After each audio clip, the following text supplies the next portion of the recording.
الحمد لله ذي العزة والعلا رب العالمين الصلاة والسلام على سيد الأنبياء والمرسلين والعاقبة للمتقين أما بعد فأعوذ بالله من الشيطان الرجيم بسم الله الرحمن الرحيم إنا أرسلناك شاهدا ومبشرا ونذيرا صدق الله مولانا العظيم إن الله وملائكته يصلون على النبي يا أيها الذين آمنوا صلوا عليه وسلموا تسليما اللهم صل على سيدنا ومولانا محمد وعلى آل سيدنا ومولانا محمد وبارك وسلم وصل عليه الصلاة والسلام عليك يا سيدي يا رسول الله الصلاة والسلام عليك يا سيدي يا حبيب الله الصلاة والسلام عليك يا سيدي يا شفيع المذنبين وعلى آلك وأصحابك يا سيدي يا رحمة للعالمين بعد حمد و صلاة لائق عزت و تکریم جمیع احباب سمن وقار نبی کریم صلی اللہ علیہ وآلہ وسلم کے حیات اقدس کے خوبصورت گوشے اور آقا حضور رحمت عالم صلی اللہ علیہ وآلہ وسلم کے جسم اطہر کی نفاستوں کے عنوان پر ہماری گفتگو جاری تھی۔ اللہ کریم نے اپنے محبوب کو دنیا کے اندر اپنی ذات کا گواہ بنا کر بھیجا تو ہر جہت کے ساتھ شانوں سے نوازا، مقامات دیے، اور تب تک کسی کے ایمان کو قبول نہ کیا جب تک وہ نبی کریم صلی اللہ علیہ وآلہ وسلم کی ذات سے تمام کائنات سے بڑھ کر محبت نہ کرنے لگ جائے۔ یہ محبت جب دل کے اندر ہوگی تو ایمان قابل قبول ہوگا، وگرنہ ان کی محبت کے بغیر ایمان قابل قبول نہیں ہے۔ اس پر میں بخاری شریف کی ایک حدیث شریف آپ کے سامنے پیش کرنا چاہتا ہوں کہ ہم نے جو جہتیں سماعت کی ہیں آقا حضور رحمت عالم صلی اللہ علیہ وآلہ وسلم کے جسم اقدس کے مختلف عنوانات، سرکار کی خوشبو کے حوالے سے، مبارک پسینے کے حوالے سے، نبی کریم صلی اللہ علیہ وسلم کے جسم سے تعلق رکھنے والی جو چیزیں تھیں ان کے حوالے سے، آقا حضور رحمت عالم صلی اللہ علیہ وآلہ وسلم کے مبارک خون کے حوالے سے، تو یہ جو ذات اللہ کریم نے اپنے محبوب کی دنیا کے اندر جلوہ گر کی، ان پر ایمان دل سے رکھنا اور ان کے ساتھ تمام کائنات کی چیزوں سے بڑھ کر محبت کرنا، تب جا کے اللہ بندے کے کلمے کو قبول فرماتا ہے، وگرنہ اس کا ایمان قابل قبول نہیں ہے۔ بخاری شریف کی یہ حدیث سنیں کہ کیوں ضروری ہے کہ اس جہت پر گفتگو کی جائے، اسے نسلوں تک ٹرانسفر کیا جائے، اس کا بار بار ذہن کے اندر خاکہ بنایا جائے، پھر اس پر قائم رہ کے اپنی زندگی بسر کی جائے۔ آقا حضور رحمت عالم صلی اللہ علیہ وآلہ وسلم کے غلام حضرت عبداللہ بن اشام رضی اللہ تعالی عنہ وہ کہتے ہیں کننا مع النبی صلی اللہ علیہ وآلہ وسلم وہو آخذ بید عمر بن الخطاب، کہتے ہیں کہ ہم نبی کریم صلی اللہ علیہ وآلہ وسلم کے پاس حاضر تھے کہ رسول اللہ صلی اللہ علیہ وآلہ وسلم نے امیر المومنین خلیفہ ثانی حضرت عمر رضی اللہ تعالی عنہ کا ہاتھ پکڑا ہوا تھا. قال لہ عمر، تو حضرت عمر رضی اللہ تعالی عنہ عرض کرنے لگے یا رسول اللہ صلی اللہ علیہ وآلہ وسلم لأنت احب الی من کل شیء الا نفسی. یا رسول اللہ صلی اللہ علیہ وآلہ وسلم میں کائنات کی ہر چیز سے بڑھ کر آپ کے ساتھ محبت کرتا ہوں. میری اولاد، میرے ماں باپ، میرے رشتہ دار، میرے دوست، میرا مال و دولت، دنیا کی جتنی بھی چیزیں ہیں.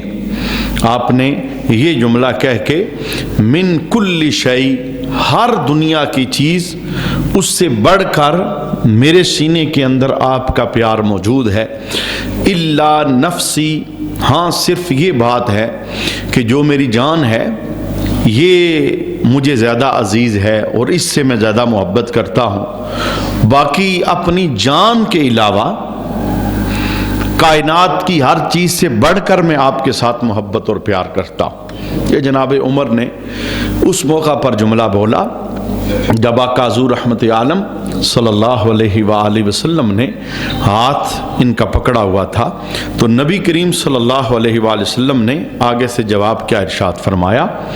بظاہر جناب عمر کا یہ سوال کرنا اصل میں ہمارے لیے بند دریچے کھولنے کے لیے ایک خوبصورت راستہ تھا، بعد والوں کے لیے ایک پیغام تھا کہ تم نے کس طرح کائنات کی ہر چیز سے بڑھ کر نبی کریم صلی اللہ علیہ وآلہ وسلم کی ذات کے ساتھ محبت کرنی ہے.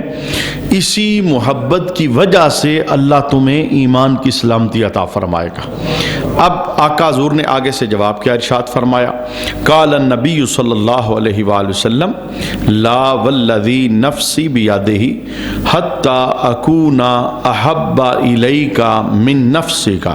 فرمایا عمر، اس اللہ کی قسم جس کے قبضہ قدرت میں مجھ محمد صلی اللہ علیہ وآلہ وسلم کی جان ہے، تمہارا ایمان تب تک مکمل نہیں ہو سکتا جب تک تم اپنی جان سے بھی بڑھ کے مجھ محمد سے پیار نہ کرنے لگ جاؤ. یعنی اگر میری محبت کے بیچ کے اندر تمہاری جان آ رہی ہے اور اپنی جان سے پیار زیادہ کرتے ہو، میرے ساتھ محبت جان سے کم کرتے ہو، فرمایا تمہارا ایمان کامل نہیں ہے، قابل قبول نہیں ہے. ایمان تب ہی قابل قبول ہوگا، کائنات کی ساری چیزیں تو ہیں ہی ہیں جس کا حضرت عمر پہلے اقرار کر چکے تھے. الا نفسی کہہ کے اپنی جان کو نکالا تھا، تو فرمایا ایمان کامل ہی تب ہوگا جب اپنی جان سے بھی بڑھ کے مجھ محمد سے پیار کرنے لگ جاؤ گے. آپ یہ محسوس کر سکتے ہیں کہ جتنی بھی چیزوں کی محبت ہے سب سے بڑھ کر ہم اپنی جان سے محبت کرتے ہیں. انسان اپنے آپ سے محبت کرتا ہے، اپنے ساتھ اس کا پیار ہوتا ہے. تو نبی کریم صلی اللہ علیہ وآلہ وسلم نے اس جملے کے ذریعے بتا دیا کہ ایمان تب ہی قابل قبول ہوتا ہے. کائنات کے جتنے رشتے ہیں، کائنات کے جتنے یارانے ہیں، ان سب سے بڑھ کر، حتیٰ کہ اپنی جان سے بڑھ کر جب میرے ساتھ محبت کرنے لگو گے تب اللہ تمہارے ایمان کو شرف قبولیت عطا فرمائے گا. آپ یہ محسوس کریں گے کہ ہمارے جتنے بھی عمل ہیں، نماز پڑھتے ہیں، روزہ رکھتے ہیں، حج کرتے ہیں اللہ کی توفیق سے، زکوٰۃ کی ادائیگی ہوتی ہے، اور دیگر جتنے بھی صالح عمل ہم کرتے ہیں، تو ان اعمال کی قبولیت تب ہے جب ایمان سلامت ہے. چونکہ عمل ایمان کے ساتھ جڑا ہے، وگرنہ جو کافر ہیں جنہوں نے کلمہ نہیں پڑھا، عمل تو وہ بھی بہت اچھے اچھے کرتے ہیں. جانوروں کے اسپتال انہوں نے بنائے ہیں، انسانی خدمت کرتے ہیں، راستے بڑے صاف ستھرے بنائے ہیں، اچھے قوانین پہ عمل کرتے ہیں. عمل تو ان کے پاس بھی ہیں، لیکن ان کے عملوں کا کوئی فائدہ نہیں. وجہ کیا؟ کہ ایمان ساتھ نہیں ہے. عمل فائدہ ہی تب دیتا ہے جب بندے کے پاس ایمان کی دولت موجود ہوتی ہے. ایمان نہیں تو عمل کا کوئی فائدہ نہیں. اس لیے آپ یہ قرآن پاک کا انداز دیکھیں، جہاں بھی بات آئی ہے عمل کی، پہلے رب نے ایمان کا تذکرہ کیا ہے، اِلَّا الَّذِينَ آمَنُوا وَعَمِلُوا الصَّالِحَاتِ، وہ لوگ جو ایمان لائے اور عمل صالح کی۔ مانا کیا کہ ہمارے جتنے بھی نیک اعمال ہیں، صالحیت والے جتنے کام ہیں، ان کا فائدہ تب ہوگا جب ایمان کامل ہوگا، ایمان پاس ہوگا۔ اور ایمان کب پاس ہوگا؟ جب بندہ کائنات کی ہر چیز سے بڑھ کر نبی کریم کی ذات کے ساتھ محبت کرنے لگ جاتا ہے، تب بندے کا ایمان کامل ہوتا ہے۔ اب جناب عمر رضی اللہ تعالی عنہ سرکار علیہ الصلوۃ والسلام کا ہاتھ پکڑا ہوا تھا، اور جب سرکار نے کہا کہ عمر تب تک ایمان مکمل نہیں ہوگا جب تک اپنی جان سے بڑھ کر بھی میرے ساتھ محبت نہ کرنے لگو، میرے ساتھ پیار نہ کرنے لگو، تو جناب عمر رضی اللہ تعالی عنہ نے آگے سے جواب عرض کیا، فقال له عمر فإنه الآن واللہ لأنت احب الی من نفسی۔ جناب عمر کہتے ہیں یا رسول اللہ صلی اللہ علیہ وآلہ وسلم، پھر بات یہ ہے کہ اب عمر اپنی جان سے بڑھ کر آپ کے ساتھ محبت کرنے لگا ہے۔ یعنی مسئلہ قیامت تک کے مسلمانوں کو سمجھانا مقصود تھا، اگر بیٹے کی محبت، ماں باپ کی محبت، برادری کی محبت، دوستی کی محبت، رشتہ داری کی محبت، مال و دولت، عہدے، سٹیٹس کی محبت، اپنی جان کی محبت نبی کریم صلی اللہ علیہ وسلم کی ذات سے بڑھ کر ہے تو ایمان کامل نہیں ہے۔ ایمان کامل ہی تب ہوگا جب کائنات کے ہر رشتے سے زیادہ بندے کو عزیز نبی کریم کا رشتہ ہو، اس کے بغیر ایمان کامل ہو سکتا۔ اس پر چونکہ نبی کریم صلی اللہ علیہ وآلہ وسلم نے صحابہ کرام کی تربیت کی تھی تو انہوں نے ساری زندگی پھر ایسے بسر کی ہے۔ ان کی زندگی کا گوشہ گوشہ وہ عشق مصطفیٰ سے منور تھا، بلکہ نبی کریم صلی اللہ علیہ وآلہ وسلم کی ذات کے ساتھ اس قدر پیار ہوتا تھا، پیارے رشتے چھوٹ جاتے انہیں اس کی کوئی پرواہ نہیں ہوتی تھی، انہیں فکر لگی رہتی تھی آمنہ کا لال کیسا ہے۔ یہ اود کا میدان سجا، شیطان نے افواہ پھیلا دی نبی کریم صلی اللہ علیہ وسلم کی ذات کے متعلق کہ سرکار شہید ہو گئے۔ یہ بات اود کے میدان سے نکلی تو مدینہ کے اندر پہنچ گئی۔ جب لوگوں نے سنا تو بے ساختہ میدان اود کی طرف دوڑنے لگے۔ انہیں دوڑنے والوں میں ایک عورت بھی شامل تھی۔ لوگ اود سے واپس آ رہے تھے اور یہ باغی باغی اود کی طرف جا رہی تھی۔ پہلا قافلہ ملا تو اس نے پہلے قافلے سے سوال کیا، قافلے والے بتاؤ میرا محبوب کیسے؟ چونکہ یہ خبر ہم نے سنی ہے مدینے میں، بتاؤ نبی کریم کی ذات کیسی ہے؟ قافلے میں ایک بندہ بولتا ہے، کہتا ہے کہ ان کی تو ہمیں خبر نہیں، لیکن اتنا میں جانتا ہوں کہ اس جنگ کے اندر تیرا بیٹا شہید ہو گیا۔ بجائے اس کی کہ جوان بیٹے کی شہادت کا سن کے وہ وہاں پہ سینہ کو بھی شروع کر دیتی، وہاں سے واپس پلٹ آتی، اس نے اپنا سفر آگے جاری رکھا۔ اگلا قافلہ پھر ملتا ہے، پھر بھی یہ نہیں پوچھتی بتاؤ میرے بیٹے کا کیا بنا، پھر بھی سوال یہی کرتی ہے قافلے والوں بتاؤ میرے محبوب کیسے ہیں، ان کی خیریت مجھے بتاؤ۔ پھر اس قافلے میں ایک بندہ جواب دیتا ہے، کہتا ہے سرکار کے بارے میں تو ہمیں خبر نہیں، یقینی اطلاع ہمارے پاس نہیں، لیکن ہم اتنا جانتے ہیں کہ اس جنگ کے اندر تیرا جوان بھائی بھی شہید ہو گیا۔ مزید آگے بڑھی، قافلہ اور ملا، پھر بھی اپنے بھائی بیٹے کے متعلق نہیں پوچھتی، ان سے پوچھتی ہے بتاؤ آمنہ کا لال کیسا ہے؟ کیسی محبت ہے سینے کے اندر، کیسا پیار ہے سینے کے اندر۔ اب اس قافلے میں بھی یہی جواب آتا ہے، سرکار کے متعلق ہمیں یقینی کوئی خبر ہمارے پاس نہیں، لیکن ہمیں اس بات کی تصدیق ہے اس جنگ کے اندر تیرا شور بھی شہید ہو گیا۔ بیٹے کی خبر پہلے پا چکی تھی، بھائی کی خبر پہلے لے چکی تھی، اب شور کی خبر بھی آ گئی۔ چوتھا قافلہ ملا، جا کے وہاں بھی بیٹے کا نہیں پوچھتی کیا بنا، بھائی کا نہیں پوچھتی کیا بنا، شور کا نہیں پوچھتی کیا بنا، وہاں بھی جا کے سوال یہی کرتی ہے قافلے والوں بتاؤ میرے محبوب کیسے ہیں۔ مجھے بتائیں یہ کیسی محبت تھی، یہ کیسا پیار تھا، کن لفظوں کے اندر اس محبت اور پیار کو لوگ پرکھ پرکھیں گے اور جانچیں گے۔ جب چوتھا قافلہ ملتا ہے نا تو انہوں نے بھی یہی جملہ، انہوں نے کہا سرکار کے متعلق ہمیں نہیں پتا، اور اس جنگ کے اندر تیرا والد بھی شہید ہو گیا، بیٹا گیا، بھائی گیا، شور گیا، والد، 4 شہادتیں اور 4 جنازے گھر میں آنے والے ہیں۔ پھر کوئی بندہ اطلاع دیتا ہے سرکار خیریت سے ہیں، سرکار کو کچھ نہیں ہوا، تو عورت جملہ کیا بولتی ہے؟ کہتی ہے اگر میرے محبوب سلامت ہے تو میں پھر سب غم برداشت کر لوں گی۔ یہ کیسی محبت ہے اور کیسا پیار ہے۔ یعنی یہ جو جملہ سرکار حضرت عمر کو بتا رہے تھے کہ عمر، ایمان کامل تب ہوگا جب کائنات کی ہر چیز سے بڑھ کر میرے ساتھ محبت کرنے لگو گے، میری محبت ہر رشتے سے عزیز ہوگی، اپنی جان سے عزیز ہوگی، تب تمہارا ایمان مکمل ہوگا۔ اور صحابہ نے ساری زندگی اس پہ پہرا دیا ہے۔ یہاں تو لوگ کسی دوسرے ملک کی نیشنلٹی لینے کی خاطر نبی کریم صلی اللہ علیہ وسلم کے ساتھ بے وفائی کر جاتے ہیں، کلمہ بیچ دیتے ہیں، ایمان بیچ دیتے ہیں، کسی سے نکاح کرنے کی خاطر دیا ہوا دین محمدی بھول جاتے ہیں۔ کتنے عالی لوگ تھے، ہتھیلیوں پہ رکھ کے جان چلے جاتے تھے اور کہتے تھے جان دے سکتے ہیں پر نام محمد سے بے وفائی نہیں کر سکتے۔ یہ اسلام کا پہلا خطیب امیر المومنین صدیق اکبر رضی اللہ تعالی عنہ آج خطبے مسجد میں ہوں، آج خطبے مدرسے میں ہوں، آج خطبے مسلمانوں کے جرمت میں ہوں، بولنے والوں کے گلوں میں پھولوں کا ہار ڈالا جائے، عزتوں سے نوازا جائے۔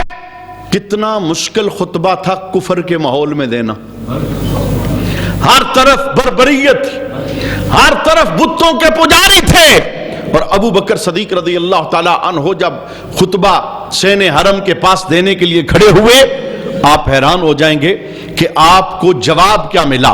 سبحان اللہ کا نعرہ نہیں لگایا کسی نے، نام کی مالا نہیں جپی کسی نے، تعریف نہیں کی کسی نے، جس کے ہاتھ میں ڈنڈا تھا اس نے ڈنڈا اٹھایا، اور جس کے ہاتھ میں جوتا آیا جوتا اٹھایا، اور جس کے ہاتھ میں پتھر تھا پتھر اٹھایا، جناب صدیق اکبر کو مارنا شروع کر دیا، اور اتنی شدت کے ساتھ آپ کو مارا کہ آپ کے چہرے پر محسوس نہیں ہوتا تھا آنکھ کہاں پہ ہے اور ناک کہاں پہ، اور بے ہوشی کی کیفیت میں آپ گر گئے، اور آپ کے قبیلے والے یہ جملے بول رہے تھے کہ صدیق اکبر کو کچھ ہوا تو ہم بدلہ لیں گے۔ یہاں تک بات ثابت ہو چکی تھی کہ شاید یہ بے ہوشی ان کی موت کا سبب بن جائے، لیکن جو میں بتانا چاہتا ہوں کہ اپنی جان کی کوئی پرواہ نہیں ہے، اپنی جان کی۔ آپ کو بے ہوشی کی حالت میں وہاں سے اٹھا کے جب گھر لے کے آئے، اور سارے رشتہ دار، والد بھی ہے ابھی کلمہ نہیں پڑھا، والدہ ہے، دیگر رشتہ دار سارے موجود ہیں، تو ابو بکر صدیق کا سب انتظار کرتے ہیں کہ کب آنکھ کھلے، ہمیں یہ بات کنفرم ہو جائے کہ یہ شہید نہیں ہوئے، فوت نہیں ہوئے، کب آنکھ کھلے۔ اور جب بندہ ان کیفیات سے گزرتا ہے، آنکھ کھلتی ہے تو زبان پر کیا آتا ہے؟ وہ تکالیف جو جسم میں ہے، جان پر جو گزری ہے، وہ آتی ہے زبان پر۔ لیکن حیران تھے پاس کھڑے لوگ، ابو بکر کی آنکھ کھلی، ماں پاس ہے، باپ پاس ہے، اور ماں کہتی ہے کہ ابو بکر شکر ہے تیری آنکھ کھل گئی، لگی تو نہیں، بتا کہاں کہاں پہ زخم آئے ہیں۔ تو ابو بکر کی زبان پہ جملہ کیا تھا؟ ماں بتا میرے محبوب کیسے ہیں، مجھے اپنی فکر نہیں، میرے زخم نہ پوچھ، میرا درد نہ پوچھ، بتا ما فعل رسول اللہ، میرے حبیب کیسے۔ اور والد چونکہ ابھی تک کلمہ نہیں پڑھا تھا نا، غصے میں وہ دوڑ کے باہر چلا گیا، کہا جس کے ساتھ لگ کے تجھے اتنی مار پڑی ہے، اب ہوش میں آیا ہے تب بھی اسی کا نام لیتا ہے۔ پھر ماں ہوتی ہے، ماں دودھ گرم کر کے لے آئی، ابو بکر تھوڑا سا دودھ پی لے، یہ چند قطرے حلق سے نیچے جائیں گے، تیرے زخموں کو افاقہ ہو جائے گا، تیرا درد ختم ہو جائے گا۔ ابو بکر کی محبت جان سے بڑھ کر آمینہ کے لال کے ساتھ پیار کیسا تھا۔ ماں کو اپنا واضح موقف سنایا، کہنے لگے میری ماں لم اشرب شربتن، ایک قطرہ بھی دودھ کا الگ سے نیچے نہیں اتاروں گا جب تک سونے نبی کے چہرے کا دیدار نہ کر لوں۔ مجھے بتاؤ اس سے بڑھ کر محبت کیا ہے؟ کہ جسم پر زخم ہے اور حالت یہ ہے، بات چل رہی ہے کہ شہید ہو گئے تو ہم بدلہ لیں گے. پھر رات کا سناٹا تھا، آپ نے ضد کر ڈالی، نہیں پیوں گا، نہیں کوئی چیز کھاؤں گا، کوئی مرہم نہیں لگاؤں گا جب تک مجھے یہ نہ پتا چل جائے کہ ان ظالموں نے مجھے تکلیف دی ہے، کہیں میرے محبوب کو تکلیف تو نہیں دی. تو ماں نے پتہ کروایا، سرکار علیہ الصلوۃ والسلام دار ارقم کے اندر موجود تھے اور ایک اور عورت کے سہارے، ان کے کندھوں کے سہارے رات کے سناٹے میں گھسٹتے قدموں کے ساتھ ابو بکر اس مکان کے اندر پہنچے جہاں نبی کریم صلی اللہ علیہ وآلہ وسلم موجود تھے، اور جا کے آپ نے اپنے سر کو سونے نبی کے قدموں میں رکھ دیا. یہ محبت ہے، یہ پیار ہے، یہ وارفتگی ہے، یہ کسی پہ مر مٹنا ہے، یہ کسی کا ہو جانا ہے. اور جب دیکھا نا کہ ابو بکر کو جان کی پرواہ نہیں، میری خیریت پوچھنے رات کے سناٹے میں چلا آیا، تو سونے نبی اپنی جگہ سے اٹھے اور میرے حبیب جھک کے ابو بکر کے ماتھے پہ بوسہ دیتے. میں کہتا ہوں محبت تو قبول ہو گئی نا. وہ نبی کائنات جس کی طرف جھک رہی ہے وہ ابو بکر کے چہرے کی طرف جھک رہا ہے. میں نے یہ چند مثالیں آپ کے سامنے رکھنا چاہی. میں نے کہا یہ جو جملہ بول رہے تھے نا نبی کریم حضرت عمر کا ہاتھ پکڑ کے، عمر تب تک ایمان کامل نہیں جب تک اپنی جان سے بڑھ کر میرے ساتھ محبت نہ کرنے لگ جاؤ. اگر جان عزیز ہے میری محبت سے زیادہ، سمجھنا ایمان کامل نہیں ہے. ایمان بچتا ہی تب ہے جب کائنات کی ہر چیز سے بڑھ کر میرے ساتھ محبت کرنے لگ جاؤ. جناب بلال کو کون نہیں جانتا؟ ان کی محبتوں کی داستان کس نے نہیں سنی؟ کون نہیں جانتا کہ ظلم کے پہاڑ توڑے گئے حضرت بلال حبشی پر، تپتی ریت پہ لٹانا، سینے پہ بھاری پتھر رکھنا، زبان کو سلاخیں گرم کر کے جلانا، ہاتھوں کے اندر کیلیں ڈالنا، پورا پورا دن دھوپ کے اندر لٹا کے رکھنا، اور اوباش لڑکوں کے ہاتھوں کے اندر گلے میں رسیاں ڈال کے بلال کو گھسیٹنے کے لیے پھیرنا. صرف ایک مطالبہ تھا، بلال کہہ دو محمد عربی کا انکار کرتا ہوں، تمہیں چھوڑ دیا جائے گا، جان کی امان دے دی جائے گی. لیکن بلال کیا کہتے تھے؟ ظلم کے پہاڑ توڑ ڈالو پر میں نبی کے ساتھ بے وفائی نہیں کروں گا. چونکہ حضور سے محبت میری جان سے بڑھ کر محبت ہے. اور یہی وجہ ہے آقا حضور رحمت عالم صلی اللہ علیہ وآلہ وسلم کی محبت کا جام اس قدر سینے میں پختہ تھا. جب آخری وقت آیا نا، بیوی پاس کھڑی ہے، رشتہ دار سارے موجود ہیں، اور ایک عاشق کو دنیا سے رخصت کیا جا رہا ہے، نوا کی کیفیت جاری ہے، روح جسم سے نکل رہی ہے. بیوی کہتی ہے ہائے غم کی گھڑیاں، ہائے جدائی کے لمحے. اور بلال جاتے جاتے جملہ بولتے ہیں، واہ تارا با، واہ تارا با، ہائے خوشی کے لمحے، مسرت کی گھڑیاں. بیوی کہتی ہم سے جدا ہوتے ہو اور بڑے خوش ہو. کہا خوشی اس بات کی نہیں کہ میں تم سے جدا ہو رہا ہوں، خوشی اس بات کی ہے جس نبی کی محبت میں پوری زندگی بسر کی ہے، کل قبر میں جاؤں گا تو رب سونے نبی کا دیدار عطا فرمائے گا. تو یہ بلال کے لیے خوشی کا لمحہ ہے. تو یہ میں نے نبی کریم صلی اللہ علیہ وآلہ وسلم کی ذات والا شان کے ساتھ جو محبت کا معیار ہے ایک مسلمان کو بنانا چاہیے. میں نے اسی لیے تو ان جیتوں پر کلام آپ کے سامنے کیا جہاں کائنات ساری گری ہے، پسینہ مبارک، پیشاب مبارک، جہاں سب کائنات کی نظریں نیچی ہیں، وہاں بھی رب نے آمنہ کے لال کو بلند مقام اور مرتبہ عطا فرمایا ہے. پھر معیار لوگوں کو بتایا، لوگوں یہ میری ذات کا گواہ ہیں، کسی نے علم میرا دیکھنا ہے ان کا دیکھے، جمال میرا دیکھنا ہے ان کا دیکھے، جلوے میرا دیکھنا چاہتا ہے ان کے دیکھے، انہیں میری معرفت میسر آ جائے گی. تو جب ذات اتنی بڑی ہے تو ان کی محبت کے بغیر ایمان مکمل ہو سکتا. اور اپنا اصول رکھیے، سب چیزوں پہ کمپرومائز ہو سکتا ہے پر نبی کریم کی ذات پہ کوئی کمپرومائز ہو سکتا؟ کوئی پارٹی، کوئی عہدہ، کوئی برادری، کوئی جتھا، کوئی بڑا بندہ اگر حائل ہوتا ہے محبت رسول کے درمیان، نسبت رسول کے درمیان، عظمت رسول کے درمیان، اور میں کہتا ہوں جوان ہو کے اسے ٹھوکر مار دینا اور آمنہ کے لال کا دامن پکڑ لینا، اس لیے اس عہدے اور پارٹی نے قبر میں نہیں آنا، قبر میں مدینے سے مدینے والے رسول نے آنا ہے۔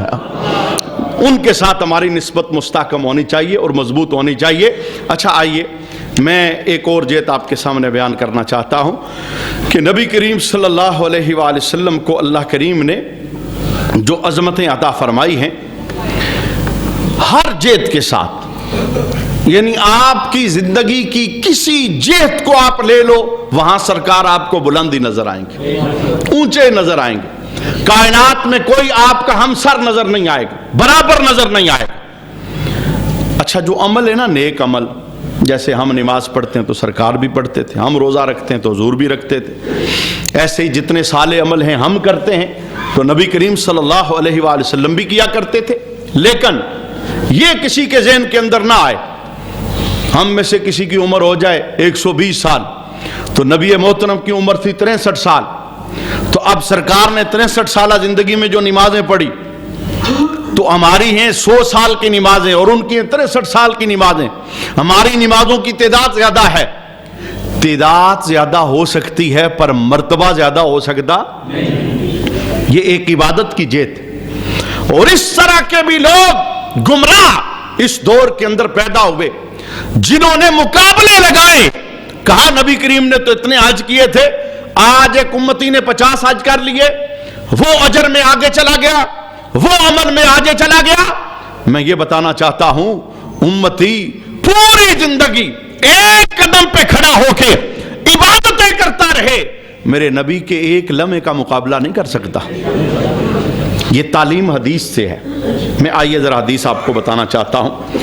آقا حضور رحمت عالم صلی اللہ علیہ وآلہ وسلم کے ایک صحابی جن کا نام ہے حضرت عبداللہ بن عمر بن عاص، آپ کہتے ہیں اتیت رسول اللہ صلی اللہ علیہ وآلہ وسلم یصلی جالسا، میں نبی کریم صلی اللہ علیہ وسلم کی بارگاہ میں حاضر ہوا تو سرکار بیٹھ کر نفل نماز پڑھ رہے تھے، بیٹھ کر نفل نماز پڑھ رہے تھے۔ بارہا آپ نے مسئلہ یہ سنا ہے، کھڑے ہو کے نفل نماز پڑھنا اور بیٹھ کے نفل نماز پڑھنا، بیٹھنے والے کو آدھا ثواب اور کھڑے ہو کے پڑھنے والے کو پورا ثواب ملتا ہے۔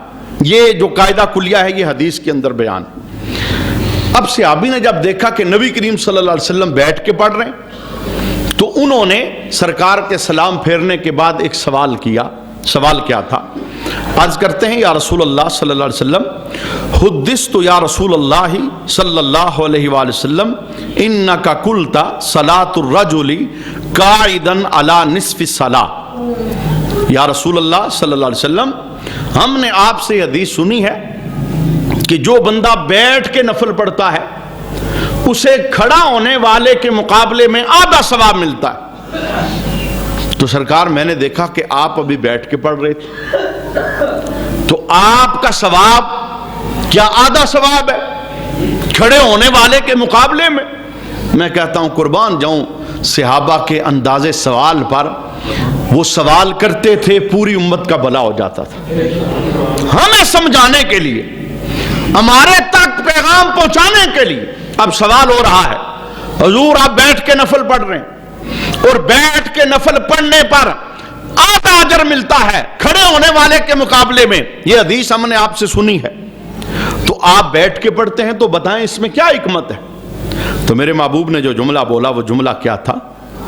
یہ صرف اس عبادت کے لیے نہیں اور بھی بہت ساری عبادتوں کے لیے۔ جملہ یہ تھا، نبی کریم صلی اللہ علیہ وسلم فرمانے لگے لیکن لست کاحد منکم، فرمایا میں جو بیٹھ کے پڑھ رہا ہوں اس کی وجہ یہ ہے تم میں سے کوئی بھی مجھ جیسا نہیں، تم میں سے کوئی بھی، تم مقابلہ کس سے کرو گے کہ کوئی کھڑا ہو کے پڑھ رہا ہے تو میں بیٹھ کے پڑھ رہا ہوں، مجھے آدھا ملے گا اسے پورا ملے گا۔ یہ قانون تمہارے لیے ہے، تم میں سے کوئی بیٹھ کے پڑھے اجر آدھا ہے، کھڑا ہو کے پڑھے اجر پورا ہے، لیکن مجھ سے پوچھتے ہو کون ہے تم میں سے جو میرے مقابلے کا ہے؟ میں بیٹھ کے بھی پڑھوں تو رب تمہارے کھڑے ہونے کے لاکھوں نوافل سے مجھے زیادہ اجر عطا فرماتا ہے۔